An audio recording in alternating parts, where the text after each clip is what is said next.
Can we just talk? Just you and me.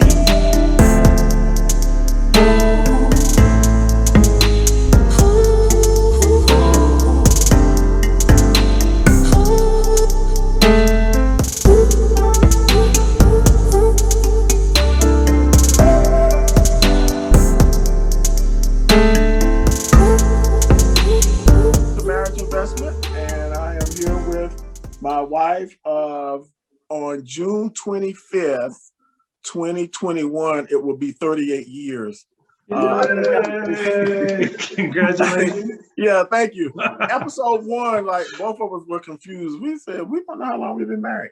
Anyway, and we're also want to introduce, well, they were with us for episode 1 and 2. This is episode 3. Zach and Sarah, the Terrells, are with us. And again, we'd like to say hello. Of course, marriage investment is we're trying to encourage everybody to invest in their marriage. It is married couples having a dialogue, A conversation, and having a discussion, a consultation, a debate a conference on light, medium, and heavy topics. And then our purpose is to encourage, to enrich, enlighten all of our viewers. And it comes through dialogue and other things that will be happening in the future. It's basically has its foundation in the root of a game that we created how long ago? 20 years. Yeah, about 20 years ago. And it was a game that was made to be basically inexhaustible so that you could have this conversation about many topics. And even if you revisited one of the topics in one of the categories of 5 years or 10 years, it would change because your marriage changes. We go through family life cycles and all that. Anyway, Zach and Sarah, again, are with us. And we'd like to defer to them. We want to get started. 30 minutes goes by so fast in the episode. And again, welcome to all our audience. And we would like for you to invite others. This is uploaded on YouTube and Facebook, as well as there's a marriage investment website that's all there at the end. You'll see all that. And we just want to, go ahead and get rolling. They're going to be sharing some things on topics, and Diana and I are going to be sharing some things. So we're the couples on for this episode. So we'd like to ask them to give us whatever introductions that they want to give us and go ahead and get started with discussion, debate, confer on the topics. All right. Well, I'm Sarah, and I'm back. and we were really thrilled to be able to be on episodes 1 and 2, and so now we get to be on episode 3. So we're excited about that. We're in Kansas, and we have 5 kids. And we've been married for 19 years. 19 years in September. All right. Almost 19 years. And the topic that we're going to start with is, in what ways can a husband and wife be accountable to each other? Which I feel like is sometimes a sticky subject because accountability is hard unless you want it. Yeah. You have to be willing to be accountable. Mm-hmm. But for us, one of the ways that we just sort of operate in our marriage is that we don't expect to have privacy from each other. Right. We do not have an expectation of privacy from one another. Right. And so that means I can grab his phone and scroll through his text messages. And he doesn't get upset about it. And he can do the same with my phone. I know his passwords for his email accounts, and he knows mine. I can get on his Facebook. In fact, I don't even have my own Facebook, so I only get on his if I need to post something. And another thing that I think that we do that adds accountability that couples do differently, but one thing that we do is all of our bank accounts are shared. All of our money is shared. So either one of us can get online on the bank and see where the money's going and what's coming in, what's going out. And I think that adds a huge level of accountability in a number of ways, just being accountable to each other to be good stewards with money. Yeah. And also, like, so, you know, with the bank accounts thing, you know, when you've got like, oh, we've got our joint account where some money goes, and then there's account that's mine and you don't ever see it, and there's account that's yours and I don't ever see it. It's not so much that it's like you necessarily set out to do something that is wrong when you're doing that, but it just creates an opportunity. And for us, none of these things are like because we sat down and said, how can we be accountable to each other? We didn't sit down and go, oh, you know, I need a boundary in my life because of something bad, or because I'm trying to prevent something bad, or whatever. We made these decisions really over the course of time, just because we think that marriage works the best when, you know, you're operating as one rather than two. And so, you know, we keep our money together. We have, you know, the same accounts, you know, and if Sarah goes to pick up my phone, it's not because she's checking in on me or something. It's just because we're sharing together. Wow. And frankly, there's not a lot, like, I don't always think to myself, oh, I got a text message I got to tell her about, you know, whatever happened to me today. You know, maybe she just wants to know what's going on in my life. And I'll do the same. And that's not because anybody's trying to check up or do anything wrong. It's just that we're sharing life. We're doing life together. And one of those, I mean, really all of those things kind of play into the idea I've been thinking about recently about just how decisions are like an investment. They're either liabilities or they're assets. And both of those things, your assets and your liabilities, they tend to compound. So if you have a lot of assets, they tend to grow. They tend to become more and more. If you have a lot of liabilities, then your risk is going to grow and grow, and you're exposed to greater risk. And so these decisions that we make that are really about being one, I think they compound in our lives to also give us that benefit of, oh, of course we have accountability. Like, there's nobody who's messaging me on Facebook that she doesn't know about. Right. And that feels like a really weird, like, thing when I talk to people, or when I hear about like marriages that are destroyed by a relationship on Facebook, because I'm like, I don't even know how that can happen, because my experience is, well, we just share that information. Yeah. We're way upstream from that. Yeah, and sort of it's one of those things that really maybe the thrust behind it is unity, but it creates accountability as well, and back and forth. You know, accountability creates unity. Like you were saying, it's really just about being one. But when we do that, we eliminate some pitfalls and dangers that are out there. Wow. That is tremendous. I'd like for Diane to chime in a little bit on some of the things you mentioned and some of the similar things we do, and then we're going to go with a different topic. But yeah, the accountability piece is huge, and that's a beautiful model. I appreciate you guys sharing that. Over the years, it's kind of come, what's this, organic, like for us too. It sounds like it came organically for you guys. Yeah. We came into the marriage knowing that we were going to share the same bank account. Now, you know, I might have some she money in my hip pocket or something. And I know where his he money is, so I go get that. No. But it's really a good feeling when you can share the intimate things in your life, and disallow the enemy, right, to make a count or try to come in and try to steal, kill, and destroy. So being proactive, right. When you have these accountability things set up. And that reminds me of what's the minister, what's his name, who was the minister just passed away, Burkett, evangelist, Billy Graham. He put a lot of accountability things, you know, because he traveled all over the world or whatever, and he has some accountability partners around him, so he can stay faithful to his marriage, right? Abate some of the temptations that may come upon. So when we heard that earlier on, we decided to do some things like that in our marriage. Right. We decided that through some very wise pastoral leadership, that when I make house calls and crisis, that I wouldn't go alone. Either my wife would be with me or another person.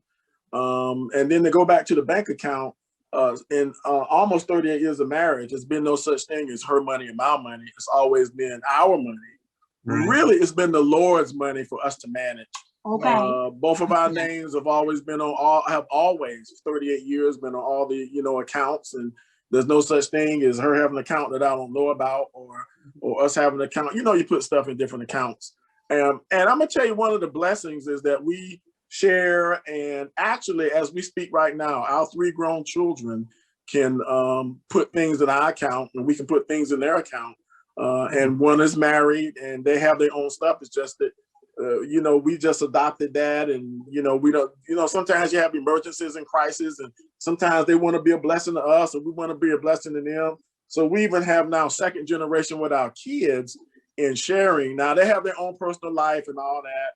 It's just that, you know, I was just thinking about how much of a blessing that is.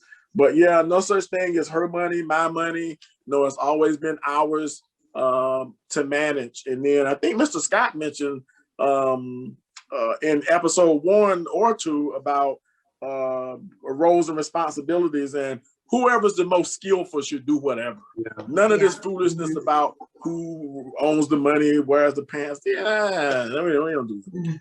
So I'm gonna ask my wife to grab kind of randomly one of the topics, and we'll go from there. Okay, she says, share some things I admire about my spouse. That is so easy. I met Diane in college, and she was glowing with the presence of the Lord, and full of life, very energetic, very intelligent, very personable. And even now, 38 years later, I'm gonna tell you what would happen. If I come visit y'all in Kansas and you see me first, you're gonna say, "Hey, Brother William," or whatever. Then before that sentence is in, you're gonna say, "Where's Diane?" And that's been happening for years. People say hello to me and they say, "But where's Diane?" And I have no problem with that, because she's just a very wonderful human being. For a long time, I would tell people the greatest example of a person that I've seen that serves God was my grandmother. And now my wife has equally, if not eclipsed, my grandmother, because we've lived together now almost 38 years. She's just Diane. She doesn't change. She's not perfect. She just loves life, loves the Lord, a great wife, a great mom, and then she's got these other roles and responsibilities, and serving in church, and then a co-worker as a teacher. Just a lot of love and compassion for people, to include her family. So I guess the greatest quality I admire about her is that the love of God in her is it overflows as a wife to me, as her husband, then our children and grandchildren, and just about everybody else that we come in contact with. Oh, praise the Lord. Well, thank you. You're welcome. Yeah, I didn't. Like I said, this is easy. That's real easy. Okay. Well, I must piggyback on that too.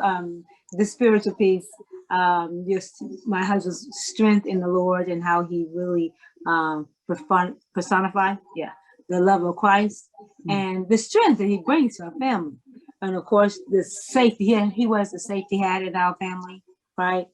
So, because I could be a little bit careless, my daughter and I both, but drives me nuts sometimes. but I appreciate his your tenacity of being a strong man, a strong husband, one of wisdom, right? So it's quite a few characteristics I would say that I admire. So a real godly example of a husband and father. Yeah. MJ Adams III. Thank you. One other thing that I have to say is that I admire about my wife is she's incredibly attractive. We're good looking, and if I want to steal a term from, I think Ben Tankard he said, you know, sometimes the world gets crazy, and his wife was there at this concert that we had him come to a few years ago. He says, no matter what happens, look who I get to go home to every day. So I said, man, I can identify. It's nice to come home to not only inward beauty, but outward beauty. I'm still chasing her around as much as I can, every chance I get. But I just thank God. Total package. Praise the Lord. Well, his steps were pretty slow the last couple of weeks because of COVID. Yeah. So I outran them. No. Yeah, I'm out of breath, but I'm gonna catch up.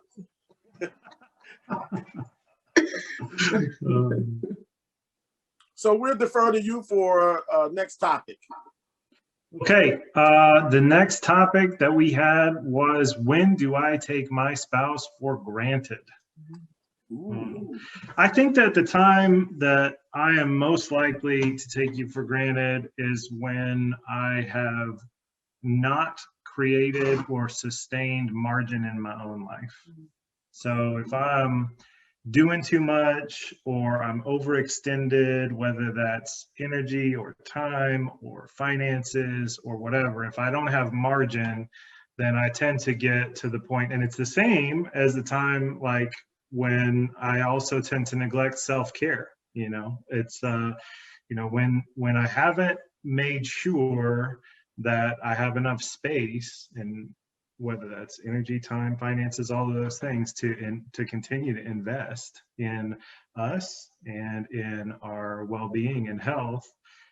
Those are the times when I, might not be as diligent about having a date night, or we don't have as much time if we're running to stop and pray together, which is something that we try to do every day to make sure that we're on the same page. Hopefully several times a day, and we don't have time to catch up and kind of vision set and direction set together, or we can't afford to do whatever, and that becomes an excuse. And all of these things, they just become an excuse for me. And so I think that the time that I'm most likely to take my wife for granted is when I haven't created margin to invest in us and in us all. I mean, our whole family really becomes a casualty of that. Wow. Yeah, I think it's easy to take all of our family for granted, but especially our spouse, when we're busy. But even like for me, some of it is just because I have certain expectations of what you're like, and I know who you are so well, and what you're like. And so I don't even, think all the time about how amazing it is, how amazing you are. Like an example of this is just recently, a friend of mine was talking about you and about what a champion you are for me, and how you're always encouraging me and pushing me to grow and letting me shine and those types of things. And I thought about what she was saying, and I was like, that is so true. But how often do I actually stop and think about that, or let alone thank you for that, and how much growth in my life really comes from the way that you've supported me and loved me. So it's easy to take things for granted, but we need to not to. Wow. It's awesome. Yeah, appreciate your I'm sure our audience is enjoying just being transparent. That's one of the things that we like to do at Marriage Investment. We're ordinary people doing extraordinary things because we serve a great God. But just to let people know, we're doing life along with you. My wife is gonna grab another card, and it's a high point as a category. Eventually, we'll kind of explain the game in all these different categories. It says, share some things we have in common and enjoy doing together. Well, I think we enjoy eating out. Yes. Explore new restaurants. Going where no one has gone before. No. So I think that's one thing. Let me chime in. Somebody, through the years, we've gotten really great marriage wisdom and insights, and I'd go ahead and say counsel and advice. And as a military person, and then as she says, I'm kind of wear the safety hat, it's just easy to get in the mode of correction and why don't you do this and do that? And then who wants to be around somebody that almost every time you turn around, the higher percentage of the conversation is correcting something? So I was challenged and encouraged by wisdom, say, find something that everybody in your family enjoys doing and just do that and enjoy it. Don't correct. So we found out early for us with the kids that it was eating out and it was going to the movies. So when we lived in Kansas City, which is, we would go like the Barnes and Noble, and the kids would run all over the bookstore and all of that. And then we would, sometimes we would eat out and then we go to the movies. So we enjoyed stuff like that. Of course, another thing we enjoy doing is traveling. We love to travel. We love to visit, first of all, family. And then, we've cruised. What are some other traveling? Well, when we had the RV, yep, we like to travel, they call it camping. Yeah, a land yacht. Yeah. Camping, luxury. Yeah, we're RVers and I've owned a couple of RVs, and we wanted to do that while the kids were young. We wanted to make memories because we kept right on hearing these stories about a lot of older people who would get an RV and they would wait until they were retirement age, and then not a high percentage, it's just that very frequently we heard that one of the spouses would die. So now you got this RV, you really didn't get to enjoy it. So we said, well, let's get one while we're in our 30s and 40s, and let's take the kids and let's have these adventures. And we had some adventures that we didn't laugh at the time because we broke down. Out of the mountain, okay? We laugh about that now, but some very treasured memories. And the other thing we did was with the RV, because God compels us to love and reach out to people. There have been a few times where we've taken some youth that were in trouble, or maybe they didn't, a mother or father wasn't there. So when we would come back from Missouri to the East Coast, which is Washington, D.C. and North Carolina, we would bring a kid along with us, and they would just be a part of our family. And, we made memories with them, and, we just, would like to share. So what else do we enjoy? Did you say cruising? Yeah. Oh my goodness. That's our recent. I would jump on a cruise right now, but COVID is just kind of locked that whole business down. But I would be glad when it's over, so we can get back on the ship. We've been on 3, and looking forward to doing 103. Well, that's been such a blessing, actually. Especially when we went to one that 2 of them were surrounded with marriage. It was a marriage cruise. And so this was family life, and they possessed the whole ship. The Love Like You Mean It cruise. And it was a blast. I mean, good fellowship, people of like-mindedness, other couples, like hundreds of them. All right. From representing all 50 states. Yes, and then you have sessions throughout the day, geared towards building up your marriage and building one another, and it was just phenomenal time. It was awesome. Yep. And then of course you visit these different ports. These exotic Caribbean, just great. It was a win-win. Yeah, win-win. For 7 days, yeah. And they've done it for 10 years. We were there for year 9 and 10. And it's just great, again, sponsored by Family Life. And they're the same ones who sponsored the Weekend to Remembers. So in which we had been and invited other couples. And then we went on a cruise that Diane sponsored for the ladies in the church. And then I said, well, can I go and chaperone to be the safety officer? Safety, okay. which our leadership approved that. And I was the only, with that group. But I said, and then we found out, we said, you can take a Weekend to Remember and a cruise and put those together for 7 days with other married people. I said, oh. So yeah, just great time. Yep. Good. All right. So we're doing good on time. These are 30-minute episodes. We're probably got about 9 more minutes, 7, 8, 9 more minutes. So we like for you to do another topic and take your time, and we'll just enjoy the evening. Okay. Another topic on the card is our combined strengths are, fill in the blank. I think our combined strengths are better than our individual strengths. I think that, so I think of us, you know, we do ministry together. We do different types of things together. We have a business that we started together. I think that our strengths combine, a lot of times I think of it like Nehemiah. So Nehemiah was the guy in the Old Testament built the wall. Everybody knows about that. But he was a person that combined two things that sometimes get separated, which is the spiritual power, being led in the spirit, and then also planning and execution. So when God spoke to Nehemiah, or the burden came on him, he first went into an attitude of prayer and fasting and just laying into the spiritual side. But then when he appeared before the king asked him, what do you want to do? And he had a whole plan. He said, oh, it's going to take me this long.